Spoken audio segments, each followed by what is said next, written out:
Pugi, pugi, senyor Macià. Miri, dalt de l'escalinata l'esperen el president Niceto Alcalá Zamora i el cap del govern, senyor Manuel Azaña. Que hi hagi sort i no afluixi. Bon dia, Macià. El govern ha estat analitzant durant molt de temps la situació dels catalans. Pensem que hi ha dues maneres de suprimir el problema català. Una separant Catalunya d'Espanya? No, això mai.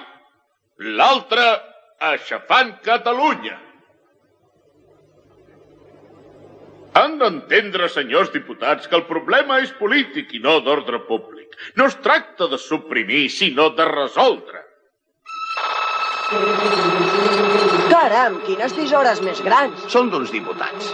Ja m'ho temia. Ara vindrà la gran retallada pels catalans. Perdoni, senyor Azaña, però no es poden admetre diferències substancials entre els espanyols. Senyor diputat, vostè hauria de comprendre que els catalans desitgen viure a la seva manera sempre dins de l'estat espanyol. Jo crec que hi tenen tot el dret. Quines pretensions? Perdoni que puntualitzi. Són pretensions emparades perfectament per la Constitució. Manuel Azaña era conscient de la importància de Catalunya per a la seguretat de la mateixa república. Després de 1000 discussions, l'article primer que deia «Catalunya és un estat autònom dintre de la República Espanyola» va quedar redactat així. Catalunya es constitueix en regió autònoma dins de l'estat espanyol. Em sembla que no és pas el mateix, oi? Ui!